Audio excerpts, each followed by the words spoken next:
Donc maintenant, ce qui m'intéresse, c'est de regarder. Donc j'ai regardé, ça j'ai regardé, et je vous ai laissé des questions, hein, vous m'en voulez, là, du coup, au lieu de vous apporter que des réponses, je vous apporte des questions. Et maintenant, je vais passer aux exports. Là, l'export, ça va être deux choses, mais donc ça, c'est fait déjà. Hein. Et maintenant, je passe aux exportations. Donc, le premier travail, celui qui a regardé au début, enfin, il y a toujours des gens qui commencent, mais j'ai un très bon collègue qui est à l'Université de Toronto, qui s'appelle Dan Treffler, qui est quelqu'un de très bien. Il était à Paris. J'avais organisé une conférence, d'ailleurs, du Canadian Institute for Advanced Research. Le Collège de France a beaucoup d'accords, on est beaucoup dans plusieurs groupes du Canadian Institute. Et je ne veux pas faire de la pub pour le CIFAR, mais c'est vraiment un truc génial. Un jour, je vous parlerai de cette institution. Et on avait une réunion à Paris, justement, et Dan était là. Et en fait, Dan, qu'est-ce qu'il a regardé? Donc, Dan est canadien, et en 1989, le Canada signe, donc il y a le Free Trade Agreement avec les États-Unis, hein, il y a donc le NAFTA, hein, et il veut voir comment ça stimule, mais il regarde du point de vue des exportations. Alors évidemment, il y a aussi un aspect importation, mais lui se concentre sur l'effet à travers les exportations. Tout d'un coup, les firmes canadiennes peuvent davantage exporter aux États-Unis, et il veut essayer de comprendre les effets que cela peut avoir sur la R&D, la croissance de la productivité, etc. D'accord? Donc voilà une autre expérience naturelle, ça ressemble un peu à la Chine qui rejoint le WTO. Là, c'est le Canada qui rejoint, disons, un Free Trade Agreement, et je veux savoir comment ça affecte mes exportations, moi, du Canada vers les États-Unis. Donc, alors il y avait eu des études avant, il y avait eu Andrew Bernard et Janssen, et puis Clérides avaient regardé déjà des études un peu sur exportation et productivité, mais ils ne trouvaient pas d'effet, ils ne voyaient pas de corrélation. Mais ils avaient fait essentiellement des corrélations, ils n'avaient pas regardé de causalité entre export et innovation. Donc ils n'avaient pas trouvé grand-chose, en fait.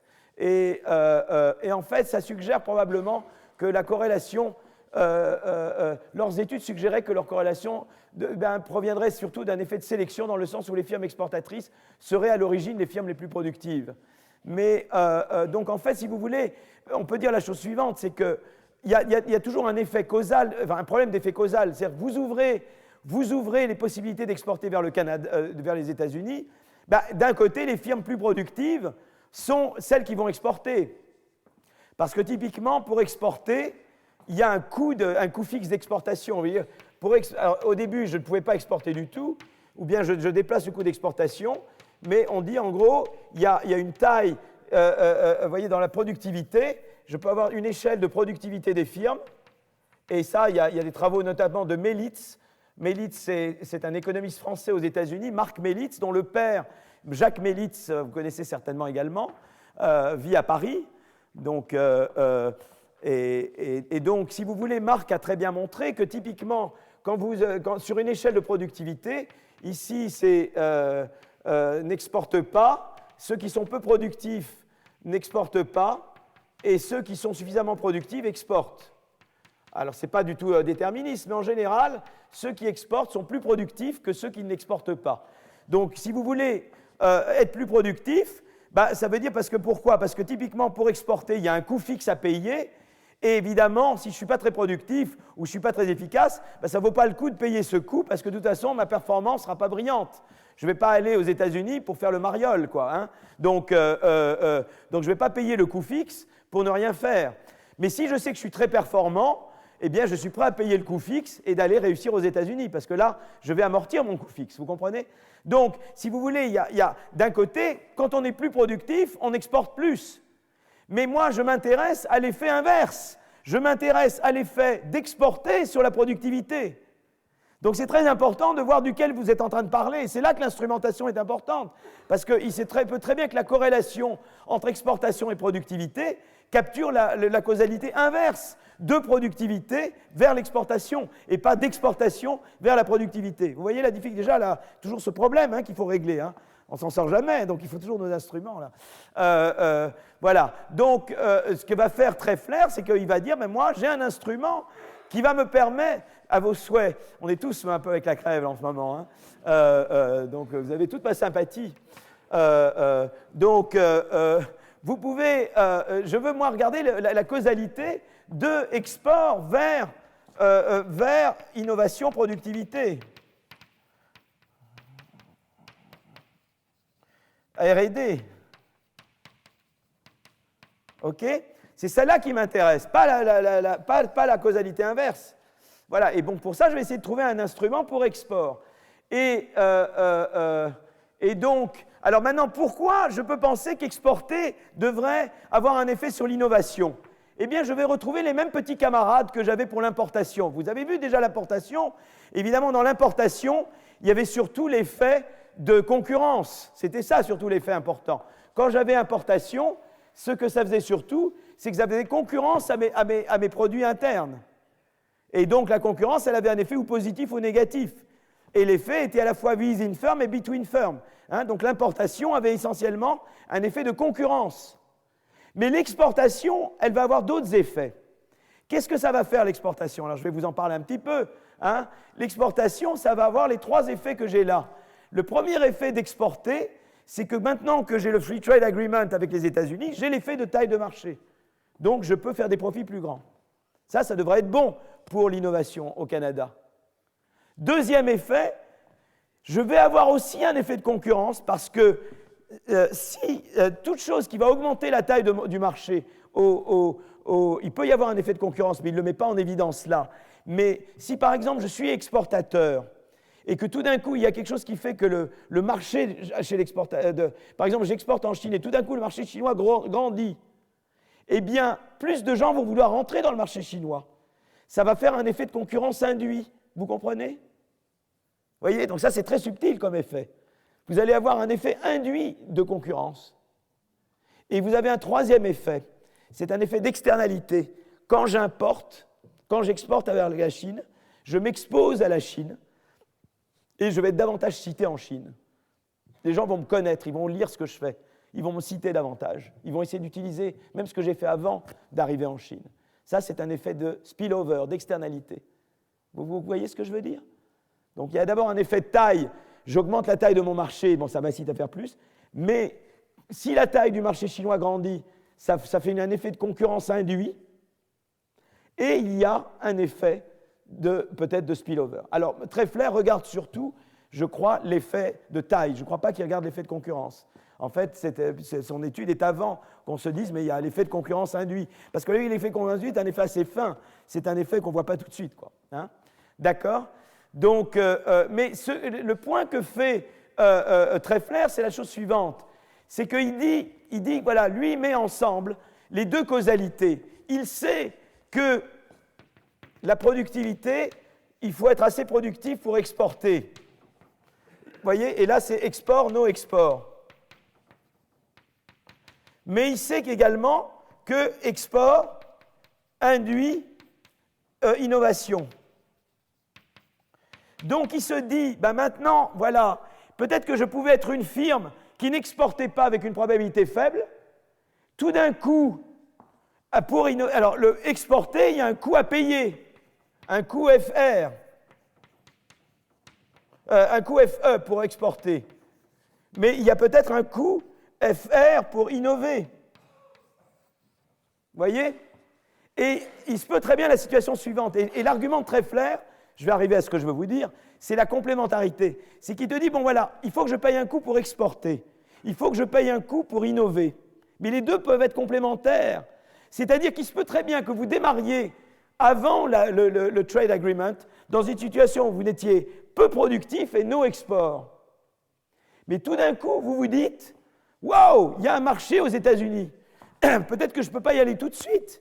Mais si j'investis dans la R&D, je vais pouvoir devenir productif et exporter. Vous voyez ce que je veux dire? Donc je paye ce coût à l'avance quelque part. Vous voyez ce que je veux dire? J'anticipe, quoi.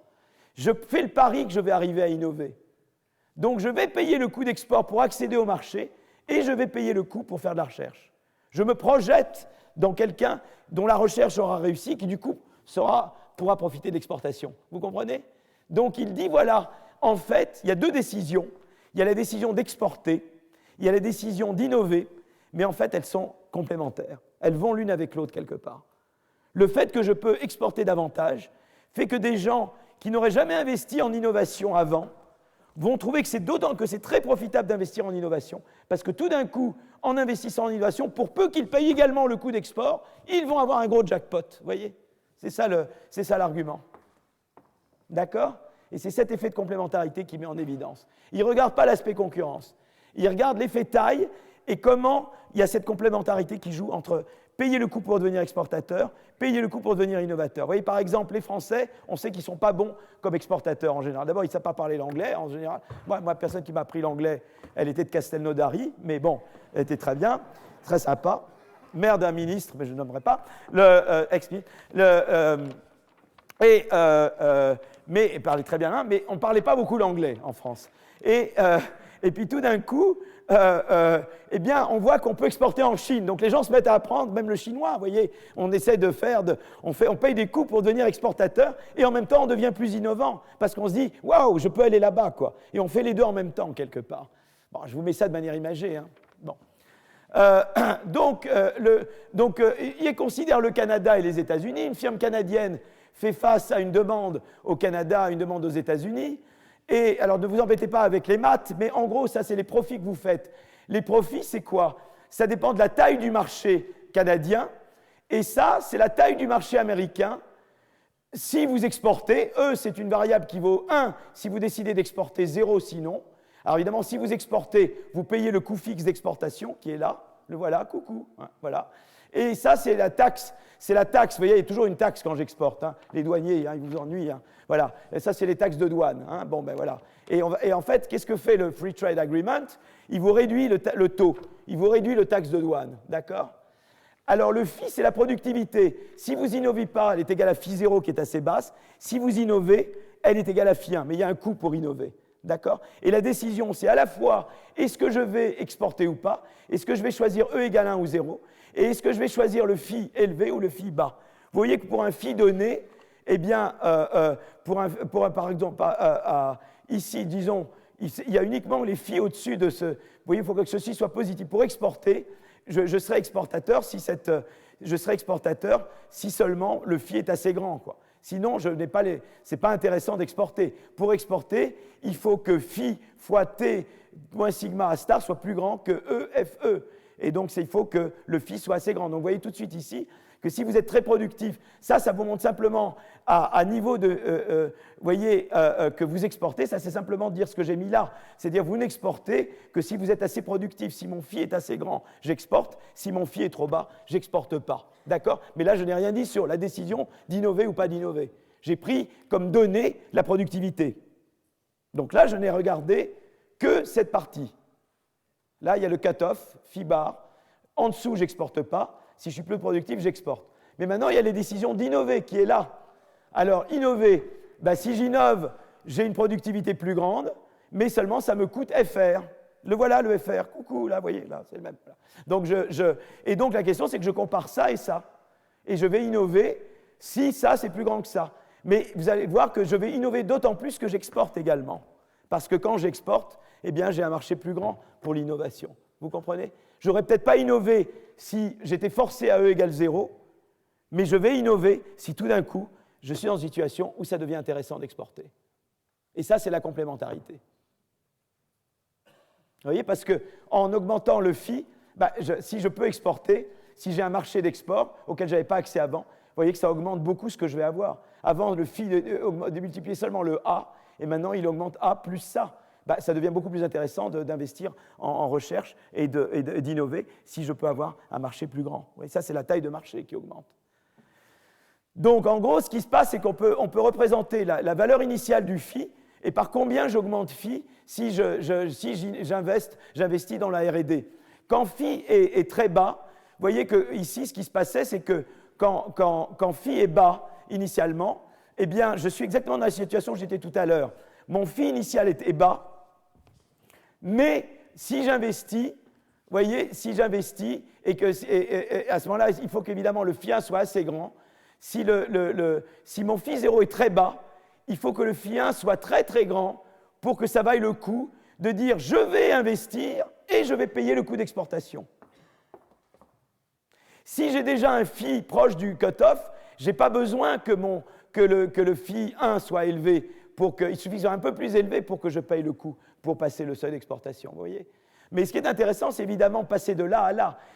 Ça, c'est la personne qui se trouve là, un petit phi. Il aurait, sans possibilité d'exportation, il n'aurait pas investi, mais en ayant la possibilité d'importation, pour peu que le phi 1 soit assez élevé, il va se mettre à la fois à exporter et à investir. Les deux vont se passer. Vous voyez, c'est ça qu'ils analysent.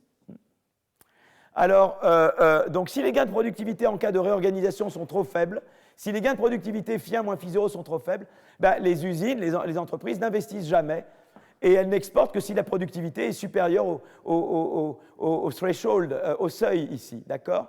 Mais l'intéressant, c'est que si la productivité initiale est faible, mais ou bien le gain de productivité est faible et donc je vais continuer de ne pas investir et de ne pas exporter, ou le gain de productivité est élevé et à ce moment-là, ça vaut la peine, si le droit de douane est faible, d'à la fois devenir exportateur et d'investir dans la R&D pour profiter du marché américain. Vous voyez, donc voilà. Donc en gros, c'est cette chose-là, il y a cette complémentarité. Je vais investir à la fois dans la R&D et l'exportation si ça fait grossir mon marché suffisamment et que le gain en productivité est suffisamment grand. À ce moment-là, je passerai de non-exportateur, non-innovateur à exportateur-innovateur. Voilà. Donc maintenant, il regarde ça sur des données empiriques et il regarde les données canadiennes. Donc en gros, ce qui se passe, c'est ça. Lui, il regarde l'effet d'une réduction de taux. Vous voyez? Et la réduction de taux, elle vous déplace le cut-off. Et vous voyez que les firmes qui sont là, c'est des firmes qui auraient été, vous voyez, c'est très intéressant dans cette zone, ça déplace cette région, vous voyez, cette partition de l'espace, est déplacée quand j'ai un taux plus faible. Et vous voyez que les firmes qui sont là dans la zone gris clair, c'est typiquement des firmes qui, avant la libéralisation du commerce avec les États-Unis, auraient été non exportateurs, non investisseurs en R&D, et qui deviennent tout parce qu'elles étaient en dessous de la droite pleine, mais elles se retrouvent au-dessous de la nouvelle droite, qui est la droite en pointillé, et elles deviennent tout d'un coup exportatrices et innovatrices. Vous voyez? Et ça, c'est très joli. Ça vous rend les deux en même temps. D'accord?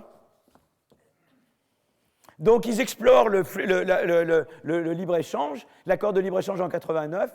Les négociations débutaient en septembre 85. Processus long et difficile de négociation entre républicains et démocrates. Victoire de Bush en 88, de Bush père, entérine la mise en place du Free Trade Agreement. Baisse des droits de douane entre les États-Unis et le Canada. Ces baisses de droits de douane diffèrent selon les entreprises, selon les secteurs considérés. Et on peut s'en servir comme d'instrument. C'est un facteur exogène. Et alors, on voit tout de suite des choses très intéressantes. On voit tout de suite qu'en fait, eh bien, à partir de 89, vous voyez qu'il y a une augmentation des exports vers les États-Unis. Les manufacturing exports du Canada grimpent après le Free Trade Agreement.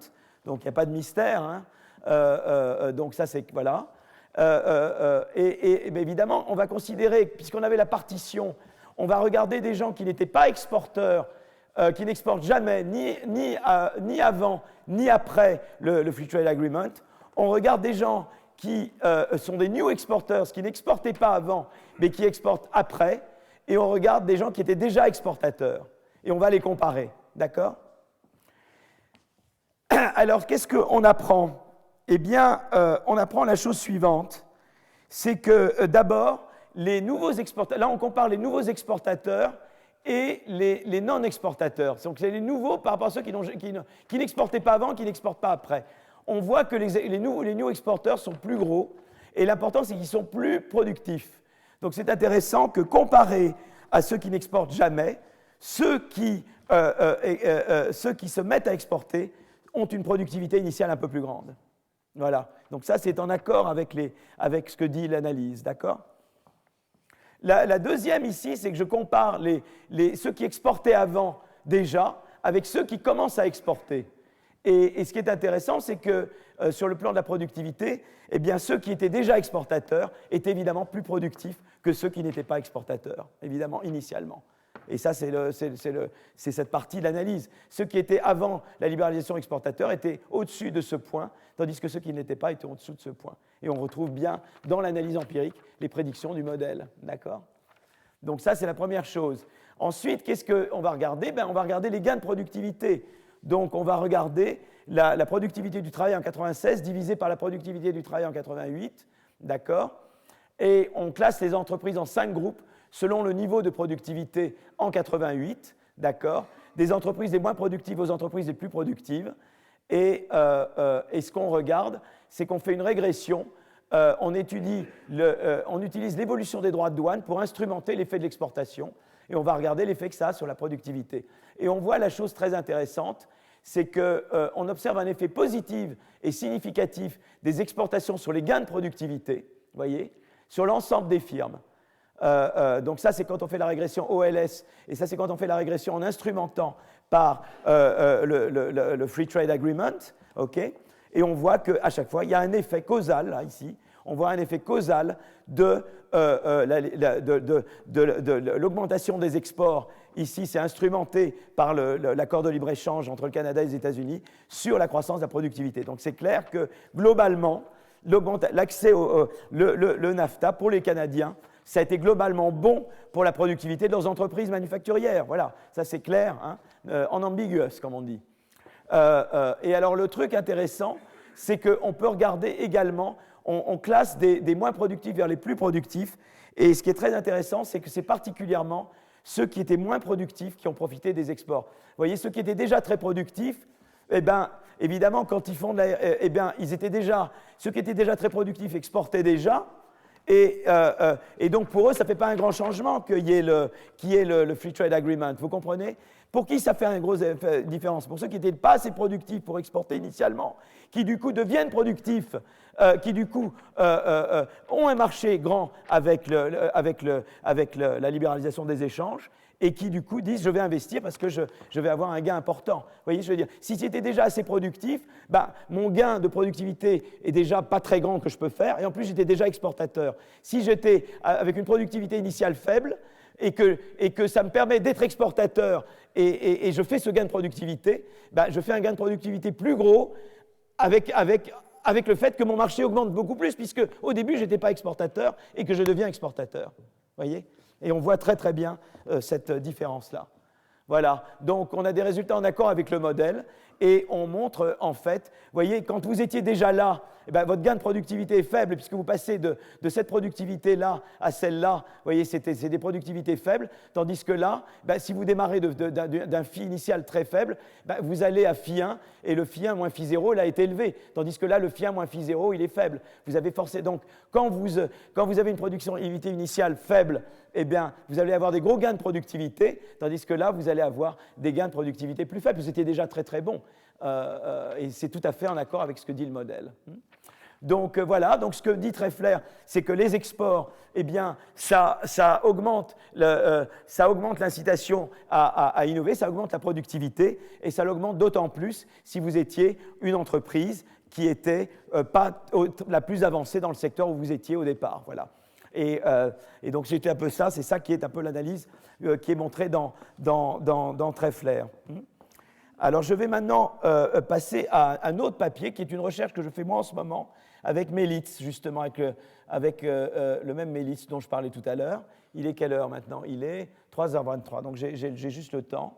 Donc je vais vous montrer affichage, mode plein écran. Voilà, il faut que je retrouve maintenant. Je vais boire un petit peu d'eau.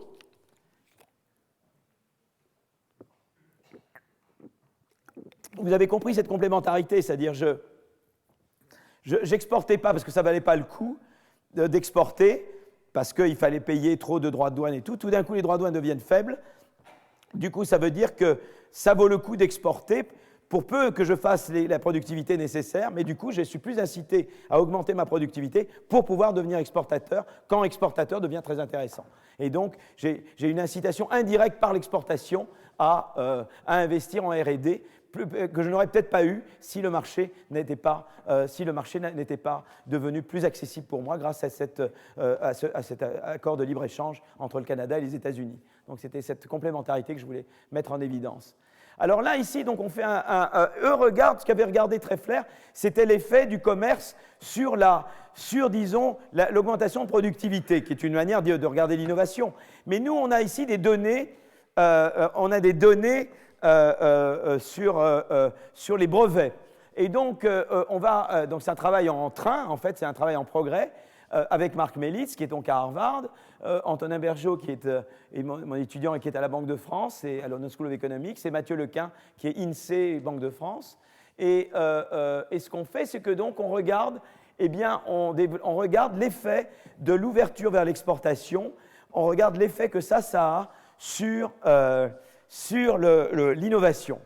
Et à nouveau, nous, on veut mettre en évidence les effets de taille de marché. Alors évidemment, dans Treffler, on voit surtout l'effet de taille de marché. Il ne parle pas d'effet concurrence et il ne parle pas d'effet d'externalité. Et il ne parle pas de brevets. Donc nous, on va regarder les brevets et on va regarder, si en regardant le lien entre brevets et exportation, eh bien, on peut mettre en évidence ces trois effets, l'effet taille de marché, l'effet de concurrence induite et l'effet d'externalité. Donc je vais vous montrer où on en est. C'est encore une recherche en progrès, comme on dit, mais déjà, ça va vous donner un peu une idée de ce qui se passe. Voilà.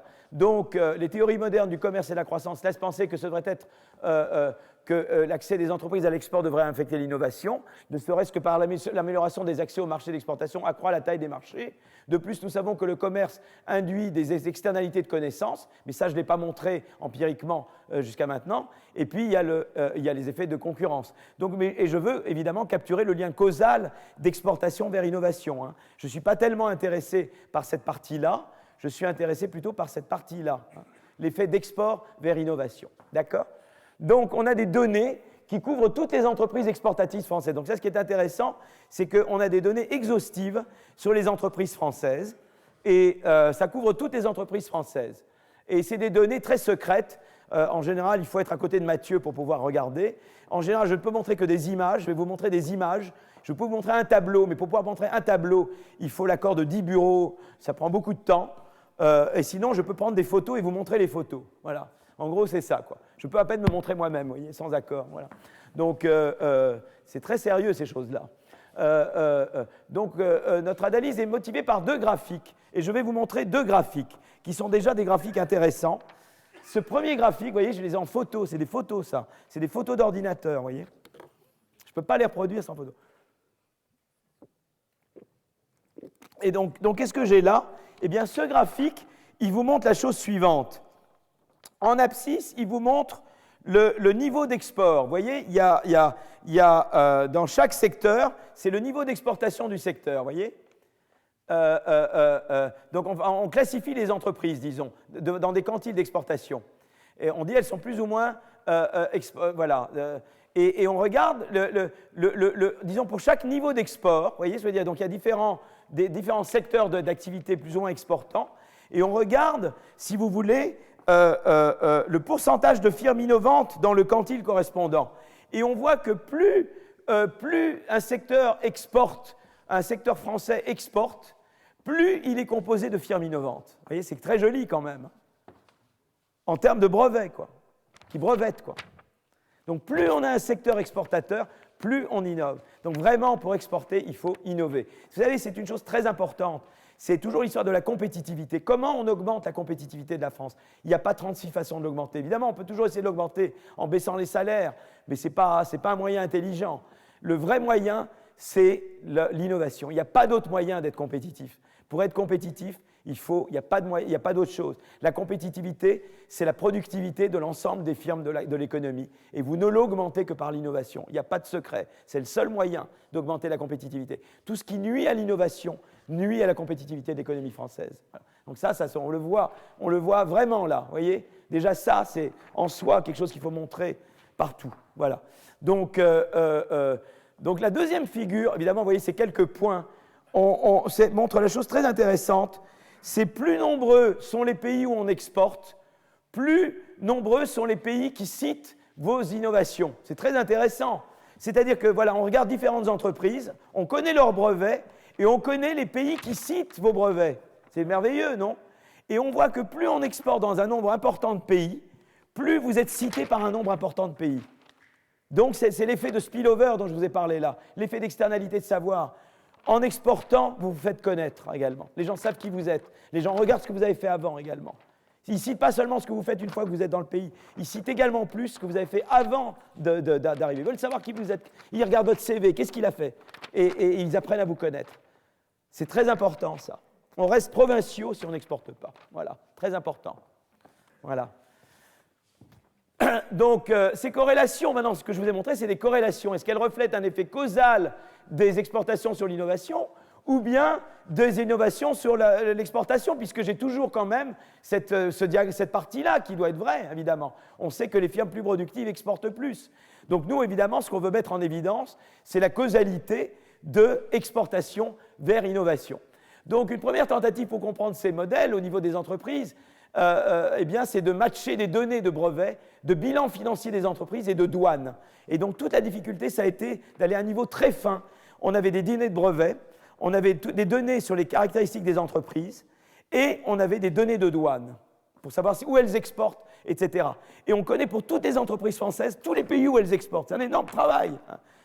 Partout où elles exportent. D'accord ? Et alors évidemment, on a un modèle, on a une manière de produire, mais quand je dis modèle, évidemment, il faut un cadre théorique. Et donc, évidemment, dans la première partie du papier, que je ne vous inflige pas, on a un modèle où en fait on a une économie qui est constituée d'un ensemble d'entreprises, mais qui sont hétérogènes. Il y a des entreprises plus productives que d'autres, qui ont des coûts de production plus élevés que d'autres, d'accord ? Il y a des entreprises plus frontières et des entreprises moins frontières, comme on dit. Hein ? L'innovation permet aux entreprises de réduire leurs coûts de production d'un montant qui augmente avec la taille de l'investissement dans l'innovation. Plus vous investissez dans l'innovation, plus eh bien, vous réduisez vos coûts de production. Et on illustre ça avec les firmes françaises qui exportent en Chine. L'augmentation de la demande chinoise pour les produits des entreprises françaises, eh bien, elle aura deux effets principaux sur les incitations des entreprises. Il y aura d'abord l'effet direct de taille du marché. Donc là, je ne fais que répéter. Vous voyez, je vous fais la répétition, c'est pour tester sur vous, si vous retenez ce que j'ai dit dans la première heure. Il y a d'abord l'effet direct de la taille du marché. Un marché élargi pour les exportations augmentera les montants des rentes pour un innovateur et donc augmente évidemment les incitations à innover pour avoir ces rentes. Et puis, il y a un effet de concurrence induit. Le développement du marché des exportations peut attirer de nouvelles entreprises sur le marché chinois et plus généralement augmente la concurrence entre les exportateurs sur les marchés chinois. Mais cet effet de concurrence peut décourager les entreprises françaises dont les coûts de production sont plus élevés et au contraire encourager celles qui sont déjà très très bonnes. Donc la prédiction que l'on fait là, c'est celle d'un choc positif que les exportations auraient sur l'innovation pour les entreprises plus proches de la frontière et négatif sur l'innovation de celles qui sont plus loin de la frontière. Alors évidemment, on pourrait dire, mais comment ça se réconcilie avec Treffler, qui trouvait un effet sur la croissance. Mais il se peut aussi que quand j'innove, que je suis loin de la frontière, la taille de mes innovations est plus grande. Donc il y a peut-être un effet de fréquence et de taille qui vont dans un sens inverse. Mais ça, c'est une question qu'on peut se poser. Comment je réconcilie ça avec Treffler ? Je pense que c'est le fait que quand je suis plus bas, quand j'innove par beaucoup plus, quoi. Donc voilà. Alors les données de brevets. J'ai des données de brevets, PatStat, qui m'informent sur les brevets déposés, les pays de résidence et les citations des brevets. J'ai des données fiscales, donc l'information de bilan pour chaque entreprise enregistrée en France de 1993 à 2012. Je connais les ventes totales, les ventes à l'export, le nombre d'employés, etc., le secteur à laquelle la firme appartient. Et j'ai les données douanières qui vous donnent de l'information sur le commerce des entreprises, sur partout où ils exportent et combien ils exportent, de 1993 à 2014, contiennent des flux d'exportation presque complets par entreprise et par destination, à un niveau très détaillé concernant les produits. Et on a plus de 10 000 catégories. C'est énorme comme base de données. C'est beaucoup, beaucoup plus gros que Treffler et tout ce qui est. C'est vraiment de loin, sur les exports, l'étude la plus grosse. Pour relier les données fiscales d'entreprise aux données de brevets, on utilise un algorithme de matching basé sur le numéro administratif des entreprises. Évidemment, tout est anonymisé, bien évidemment. Et donc là, je vais simplement vous montrer quelques diagrammes. Regardez là, c'est très intéressant. Vous avez le tableau du haut et le tableau du bas. Le tableau du haut vous montre, c'est des statistiques descriptives. Ils vous disent là que c'est le nombre de pays. Donc ça veut dire qu'une firme, elle augmente, elle a au moins un pays où elle exporte. Là, au moins 2 pays, au moins 3 à 5 pays, etc. D'accord ? Et toutes les firmes, voilà, on a... ça, c'est le nombre de... Et là, c'est le nombre de brevets et plus, d'accord ? Et ce qui est très intéressant, c'est qu'on voit dans ce tableau que... en fait, eh bien, plus on brevette, plus on exporte dans plus de pays. Vous voyez, plus on brevette, plus on exporte dans beaucoup de pays. Et donc ça, c'est très intéressant. Donc, plus je fais des brevets, plus j'exporte dans beaucoup de pays. Donc le brevet est relié au fait que vous exportez dans plus de pays. D'accord? Donc ça vient de manière très claire. Le tableau du bas, il vous dit que plus on brevette, plus on exporte dans beaucoup de pays et plus on représente une partie importante dans la valeur des exports. Voilà, c'est-à-dire que voilà, plus je brevette, plus j'exporte dans plus de pays et plus je représente une part élevée dans la valeur totale des exportations. Donc ça, c'est des corrélations que ça vous donne. Hein. Et ce qui est très intéressant, c'est que j'ai 2,7% des firmes qui font au moins un brevet. D'accord? C'est 1,7% des firmes qui font un brevet, au moins, et elles représentent 48,4% de la valeur des exportations. Donc ça, c'est très intéressant. 2,7%, et après ça, c'est le découpage au sein de celles qui exportent. Hein. C'est 2,7% des firmes font au moins un brevet, et elles représentent 48,4% des exportations. Donc vous voyez que c'est quand même très important. Breveter est un fantastique ascenseur d'export, très relié à l'exportation. Mais nous, évidemment, on est intéressés dans la causalité de export vers innovation, hein, pas de innovation vers export. Alors là, c'est une autre descriptive statistique, c'est qu'on regarde en termes de pourcentile, en termes de brevet, export et emploi. Et on voit typiquement que les firmes qui exportent le plus sont celles qui brevettent le plus et qui emploient le plus. Vous voyez, typiquement. Enfin, là, c'est 95. Là, on le regarde dans ce découpage-là. Là, on le regarde dans un autre découpage. Mais c'est très intéressant parce que ça veut dire qu'en fait, globalement, eh bien, quand on dit qu'il faut favoriser la croissance et l'emploi, ben, il faut favoriser l'innovation. L'innovation, ça va avec l'export, ça va avec l'emploi. Vous voyez, tout ça va ensemble. Emploi, export, innovation, c'est trois variables qui vont très dans le même sens, quoi. Et c'est ça que suggère ce diagramme. Ceux qui exportent, qui innovent très peu, exportent peu et emploient peu, quoi. Alors l'idée générale, donc maintenant ce qu'on va faire, c'est que je n'ai pas parlé de causalité. Donc ce qu'on va faire, c'est qu'on va construire un choc d'exportation. C'est-à-dire qu'on va regarder, on va dire voilà, je vais en Chine et tout d'un coup, je vais regarder en Chine l'effet d'un choc d'exportation, c'est-à-dire l'effet d'une variation dans la somme des importations dans les marchés dans lesquels on importe. C'est-à-dire que je dis, voilà, je sais dans quel marché les firmes françaises exportent, elles exportent dans ces marchés, je vais regarder la somme des importations devenant de n'importe quel autre pays, moins le mien, dans ces pays-là. Et ça va mesurer la taille du marché. Vous voyez ce que je veux dire? Donc je vais instrumenter la taille du marché chinois par la quantité d'imports d'autres pays vers la Chine, autres que moi, quoi. Vous voyez ce que je veux dire? Voilà. Et je regarde comment ça varie. Ça, c'est mon choc d'importation. D'accord?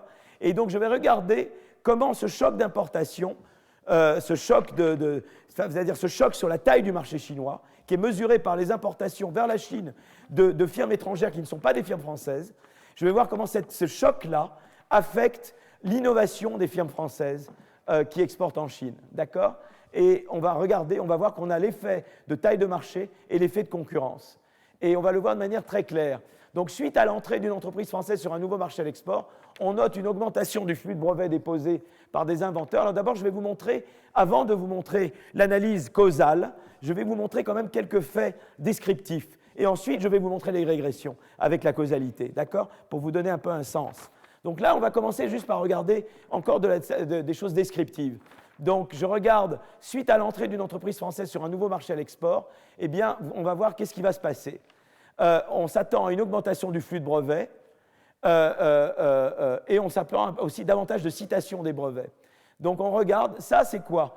Je regarde des firmes françaises qui exportent pour la première fois en 2000 et je vois que le nombre de brevets dans les années données, vous voyez que le nombre de brevets à partir de 2000 augmente beaucoup. Et puis après, ça tombe. On va regarder, mais ça tombe parce que j'ai évidemment, ça c'est ce qu'on appelle un truncation bias. C'est un peu, il ne faut pas regarder la dernier truc parce qu'on sait toujours mal regarder brevet dans la période la plus récente. Mais on voit vraiment que dès qu'on exporte, eh bien, on est. Alors la chute s'explique en partie par ce qu'on appelle ce biais de troncature. Je ne vais pas vous embêter avec ça, mais on voit vraiment l'effet de décollage des brevets une fois qu'on se met à exporter. Donc ça, ce n'est pas encore une preuve de causalité, mais disons que c'est smoking gun, comme on dit en anglais. Hein. Et alors cette figure-là, elle vous montre le nombre de citations reçues par des entreprises. C'est-à-dire que je commence à exporter en 2000, et je vois que les citations, ça c'est les citations au bout d'1 an, le bleu, et les citations au bout de 3 ans, le rouge. Et puis les citations se mettent à baisser après. Alors c'est un effet de troncature, mais ça peut être aussi le fait que, eh bien, il y a des entreprises qui sortent. Et en fait, je le vois ici beaucoup mieux. Je vois que les entreprises qui restent plus de 3 ans, eh bien, elles ont plus de citations. C'est-à-dire qu'évidemment, pour pouvoir être vraiment cité, il ne faut pas seulement arriver en Chine, mais il faut y rester. Si vous arrivez et que vous repartez, vous n'avez pas le temps d'être vraiment cité. C'est-à-dire qu'il faut réussir, quoi. Il faut arriver là-bas et ne pas repartir au bout de 2 ans. Et quand vous êtes vraiment cité, c'est quand vous arrivez à exporter et que vous arrivez à vous implanter durablement. Alors là, vraiment, vous maximisez la chance d'être cité et d'avoir vraiment un impact technologique sur la Chine. Voilà. Donc ça, c'est très intéressant en soi. Je vais maintenant passer à la régression dont je vous avais parlé et je regarde 2 choses là. Donc, je regarde 2 choses. Ici, je regarde l'effet en haut, je regarde l'effet de export sur chacune de ces variables. Et là, c'est quand je ne corrige pas pour des effets fixes, et là, je corrige pour des effets fixes et des effets de taille. Mais l'important, c'est que export sur innovation, je vois qu'il y a ce que je vois ici, elle disparaît quand l'effet d'export sans innovation, elle disparaît quand je corrige par la taille. Mais c'est parce que, en fait, quand il y a de l'export, je grossis. Donc évidemment, quand je corrige pour la taille, c'est que évidemment l'effet passe par la taille. Quand j'ai corrigé par la taille, c'est que j'ai tué l'effet de taille de marché quelque part. Voyez, en fait, ce qui se passe, c'est que quand il y a un effet positif d'exporter sur innovation, c'est parce que justement, ça me permet de grandir. Si je corrige pour la taille, c'est-à-dire que je tue la taille comme source. Vous voyez ce que je veux dire? Et c'est pour ça que je ne vois plus l'effet. Mais en fait, c'est par la taille que ça passe. L'export augmente, me donne une possibilité d'augmenter ma taille et donc de profiter plus de l'innovation. D'accord? Ce que je regarde dans le tableau du bas, c'est l'effet d'innovation sur export. Et là, on voit vraiment que innovation, ça fait que j'ai de meilleurs produits et les meilleurs produits me permettent d'exporter. Donc c'est ça. Donc, il y a des opportunités d'exportation. Donc, si vous voulez, j'innove, ça me donne des bons produits qui font que j'ai plus de chances de pouvoir exporter. Et évidemment, voilà. Et donc, j'ai les 2 choses.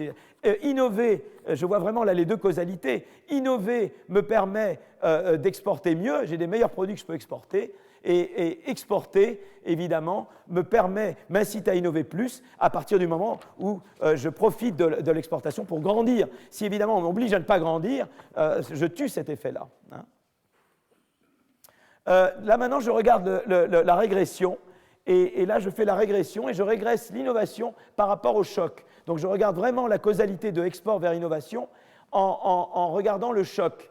Et le choc, c'est ce choc-là. Je regarde la variation des imports venant des pays autres que la France dans le marché dans lequel je suis. Alors, il n'y a pas que la Chine, je regarde tous les marchés dans lesquels vont les entreprises françaises, hein, puisque j'ai des données exhaustives. Je connais tous les pays où les entreprises françaises exportent. Je fais la somme des exports de tous les pays et je contrôle et j'instrumente à chaque fois la taille des marchés correspondants par la somme des imports dans les pays autres que la somme des imports provenant de pays autres que la France vers les marchés vers lesquels vont les entreprises françaises. Et on voit alors de manière très sympa, c'est que quand les exports augmentent, alors le D9, le HFR, c'est tout le monde. Le D9, c'est les pays plus développés. Et on voit qu'en fait, si vous voulez, l'effet sur l'innovation, eh bien, ça va être très intéressant parce qu'il est particulièrement grand quand je suis frontière. L'effet du choc de demande va tendre en moyenne, quand c'est tous les pays, à être positif, c'est l'effet de taille, mais d'autant plus si je suis frontière, ça c'est l'effet de concurrence. Quand je suis frontière, je profite plus de l'innovation, je profite plus, le escape competition est plus important. Quand je suis une firme plus frontière, j'ai d'autant plus intérêt à réagir à la concurrence induite en innovant plus, puisque je sais que j'ai une chance de faire mieux que les autres. Donc quand je suis frontière, le choc a un effet encore plus important. Quand je suis une firme frontière, j'ai l'effet de concurrence et l'effet de taille de marché qui s'additionnent l'un à l'autre. Quand je suis une firme pas frontière, j'ai juste l'effet de taille de marché qui est un peu réduit par l'effet concurrence. Donc voilà ce que j'obtiens là. Et là, si vous voulez, on voit bien que c'est négatif dans le cas quand j'ai concurrence. Ça veut dire que je ne regarde que dans les chocs de demande que des importations venant des pays développés. Donc c'est ceux qui, évidemment, font plus concurrence à la France. Et je ne regarde que ces importations-là pour mesurer le choc de demande.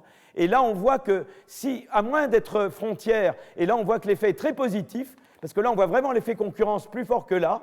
Mais alors que pour les firmes qui ne sont pas frontières, le fait que c'est plus de concurrence en provenance des D9, eh bien fait que ça annule l'effet de market size, vous voyez. Donc le fait que le market size soit moins élevé là que là, ça veut dire que pour des firmes qui ne sont pas frontières, le fait que je regarde juste la concurrence des pays développés, des autres pays développés, fait que l'effet concurrence, là, est négatif, et en particulier, il annule en partie l'effet taille de marché. Tandis que quand je suis une firme frontière, l'effet concurrence, c'est l'effet escape competition qui renforce l'effet taille de marché. Et c'est pour ça qu'on trouve ici un coefficient plus grand.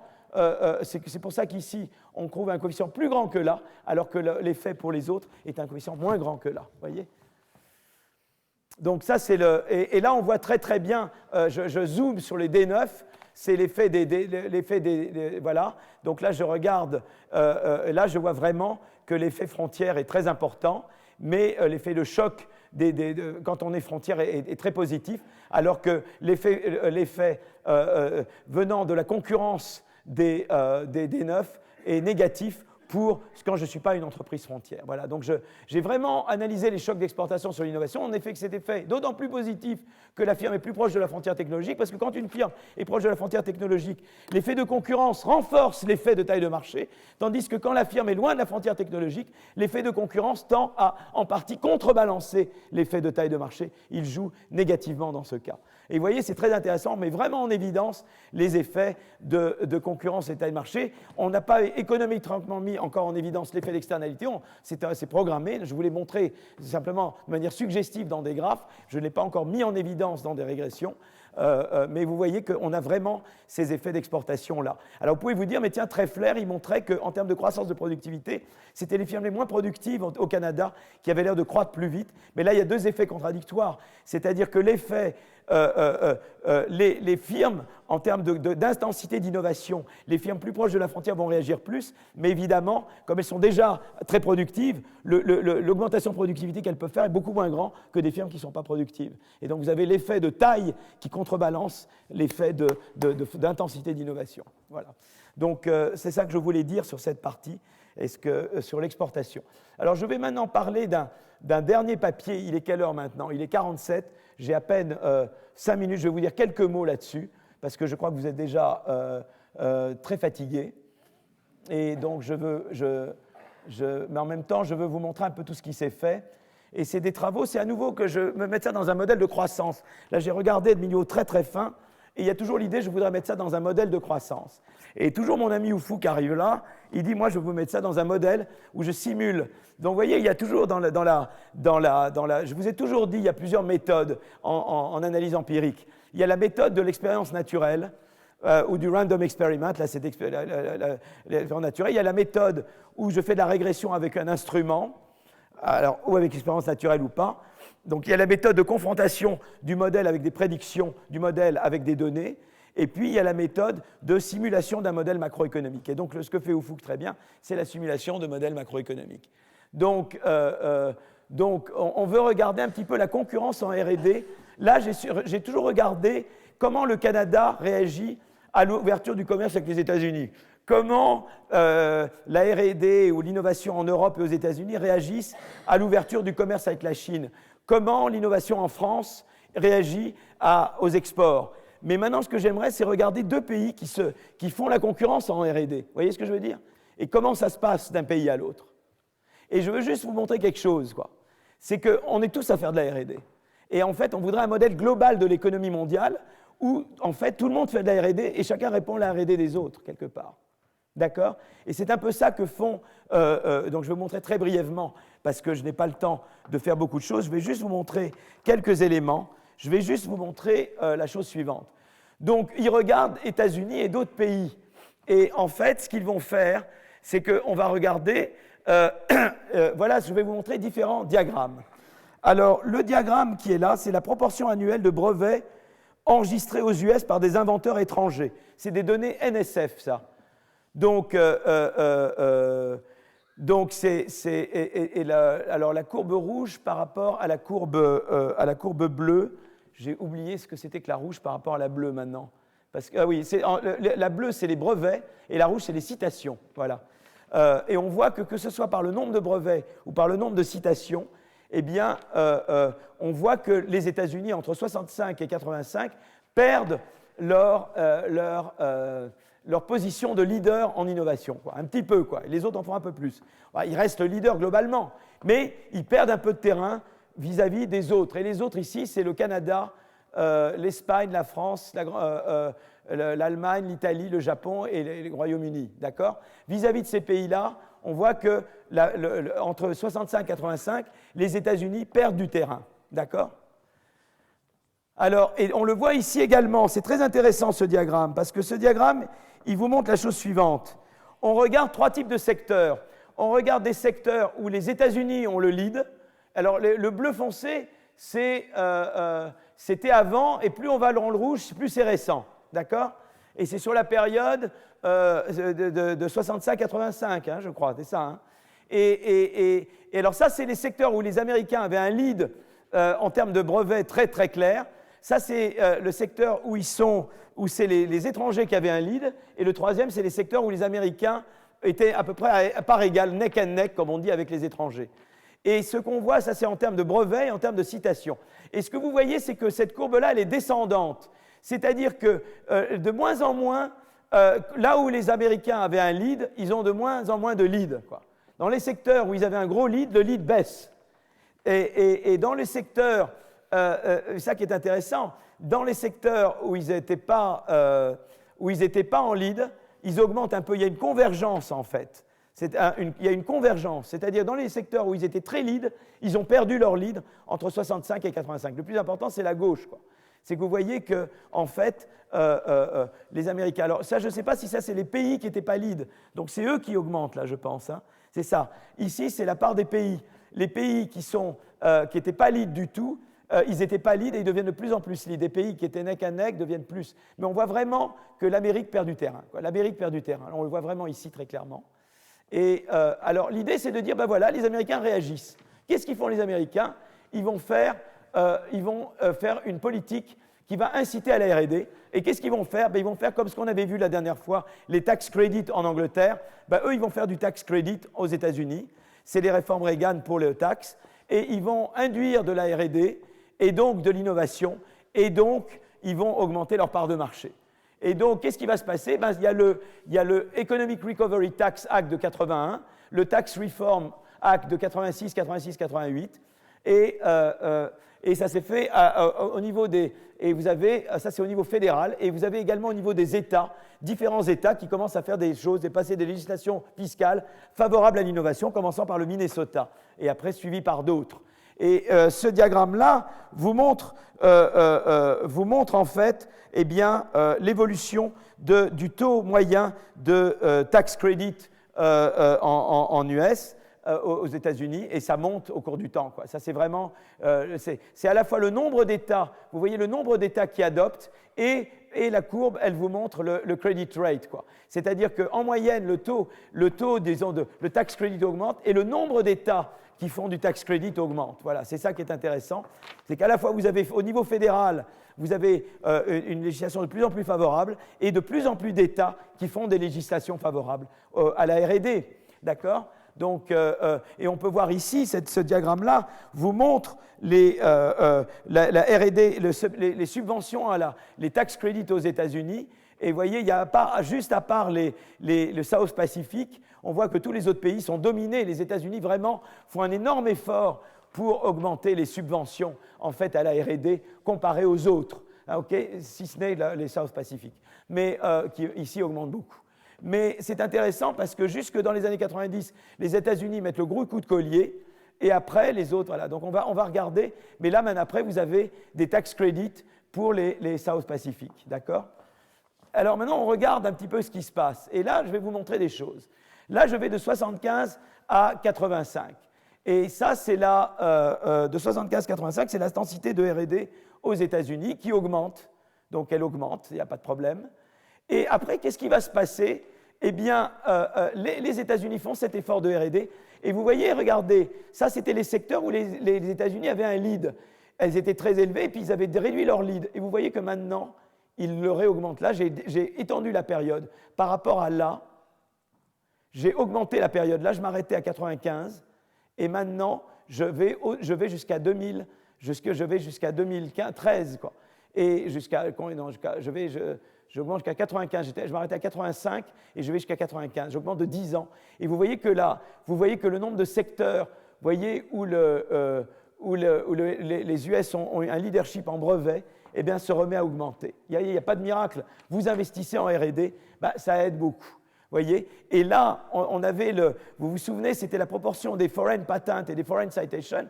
Quand je m'arrêtais là, vous voyez que ça augmentait, et vous voyez que maintenant, la courbe s'est inversée. Vous voyez, les Américains ont rétabli la barre. Vous voyez.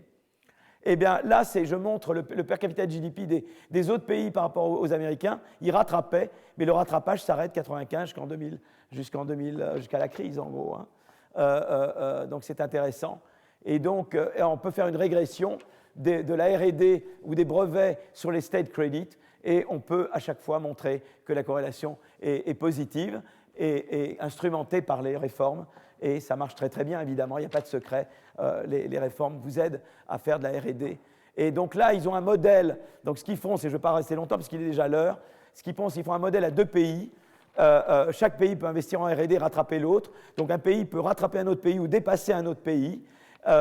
Et c'est un modèle de croissance à 2 pays, donc, et ils simulent ce modèle, et en fait, ils montrent qu'en fait, eh ben, le modèle reproduit vraiment les estimations, les données économiques, quoi. Ils arrivent avec un modèle très simple à tout reproduire. Ils peuvent montrer jusqu'en 85 le décrochage US, mais en même temps, ils peuvent montrer que ce décrochage s'arrête de 85 et qu'en fait la courbe s'inverse entre 85 et 95. C'est vraiment un modèle là où il y a des pays qui se font la concurrence en R&D. Et cette concurrence en R&D se traduit évidemment à la fois par des performances relatives en brevet, mais également par des évolutions relatives de PIB par tête qui évidemment sont affectées par ça. Voilà. Donc je ne veux pas. Donc voilà comment la R&D réagit aux subventions, comment la part des importations. Vous voyez, qui augmentait de 75 à 85, la courbe s'inverse de 85 à 95. Et donc, vous voyez, ça montre vraiment que ça, c'est le counterfactual. Donc, ça, ça montre, le rouge montre que ce qui serait passé s'il n'y avait rien eu. Et on voit, là, c'est le counterfactual.